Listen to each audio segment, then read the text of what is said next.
वैष्णो देवी उत्तरी भारत के सबसे पूजनीय और पवित्र स्थलों में से एक है।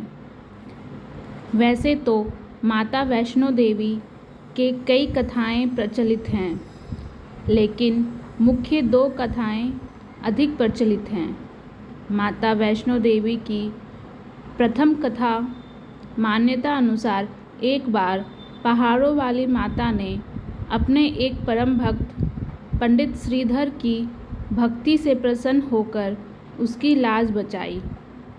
वर्तमान कटरा कस्बे से 2 किलोमीटर की दूरी पर स्थित हंसाली गांव में मां वैष्णवी के परम भक्त श्रीधर रहते थे। वह निसंतान होने से दुखी रहते थे। एक दिन उन्होंने नवरात्रि पूजन के लिए कुंवारी कन्याओं को बुलवाया। मां वैष्णो कन्या वेश में उन्हीं के बीच आ बैठी। पूजन के बाद सभी कन्याएं तो चली गईं, पर मां वैष्णो देवी वहीं रहीं और श्रीधर से बोली, सबको अपने घर भंडारे का निमंत्रण दे आओ। श्रीधर ने उस दिव्य कन्या की बात मान ली और आसपास के गांवों में भंडारे का संदेश पहुंचा दिया।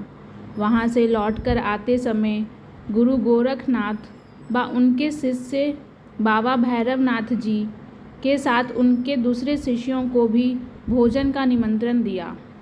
भोजन का निमंत्रण पाकर सभी गांववासी अचंभित थे कि वह कौन सी कन्या है जो इतने सारे लोगों को भोजन करवाना चाहती है। इसके बाद श्रीधर के घर अनेक गांववासी आकर भोजन के लिए एकत्रित हुए। तब कन्या रूपी मां वैष्णो देवी ने एक विचित्र पात्र से सभी को भोजन परोसना शुरू किया। भोजन परोसते हुए जब वह कन्या भैरवनाथ के पास गई, तब उसने कहा कि मैं तो खीर पूरी की जगह मांस भक्षण और मदिरा पान करूँगा।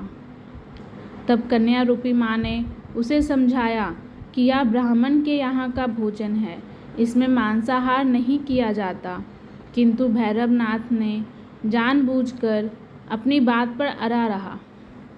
जब भैरवनाथ ने उस कन्या को पकड़ना चाहा, तब माँ ने उसके कपट को जान लिया।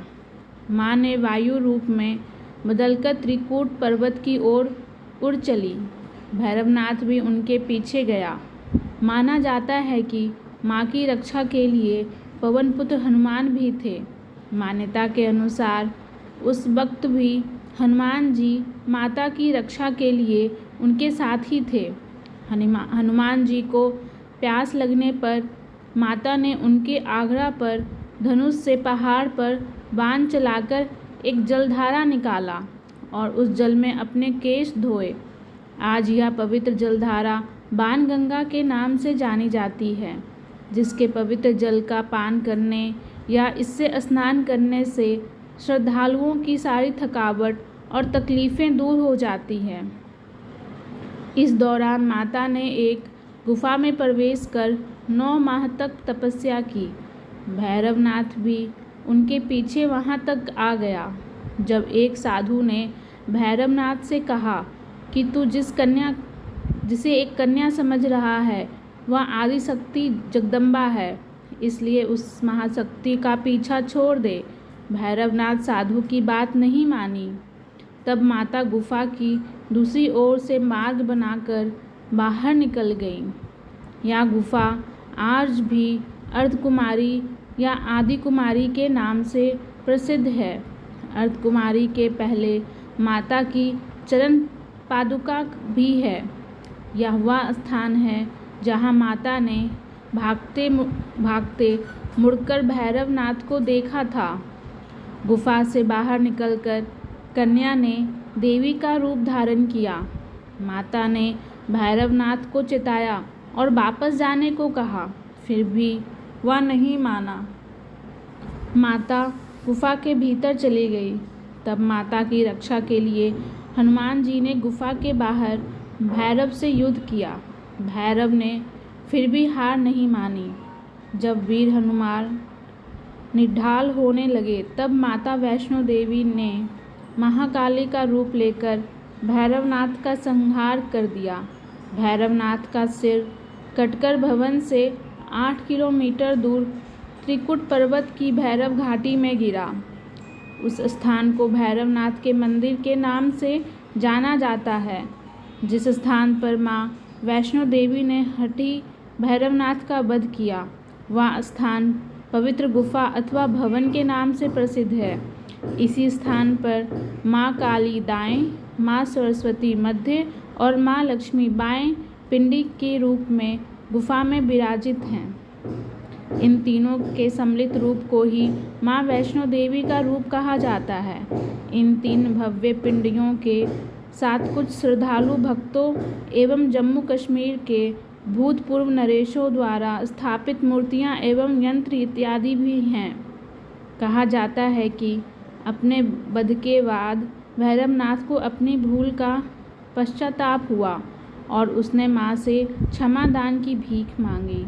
माता वैष्णो देवी जानती थीं कि उन पर हमला करने के पीछे भैरव की प्रमुख मंशा मोक्ष प्राप्त करने की थी। उन्होंने न केवल भैरव को पुनर्जन्म के चक्र से मुक्ति प्रदान की, बल्कि उसे वरदान देते हुए कहा कि मेरे दर्शन तब तक पूरे नहीं माने जाएंगे जब तक कोई भक्त मेरे बाद तुम्हारे दर्शन नहीं करेगा। इस बीच वैष्णो देवी ने 3 पिंड सहित एक चट्टान का आकार ग्रहण किया और सदा के लिए ध्यानमग्न हो गई। इस बीच पंडित श्रीधर अधीर हो गए। वो त्रिकुटा पर्वत की ओर उसी रास्ते आगे बढ़े जो उन्होंने सपने में देखा था। अंततः वो गुफा के द्वार पर पहुँचे। उन्होंने कई विधियों से पिंडों की पूजा की और अपनी दिनचर्या बना ली। देवी उनकी पूजा से प्रसन्न हुई। वो उनके सामने प्रकट हुई और उन्हें आशीर्वाद दिया। तब से श्रीधर और उनके वंशज देवी माँ वैष्णो की पूजा करते आ रहे हैं। Please like, share and subscribe.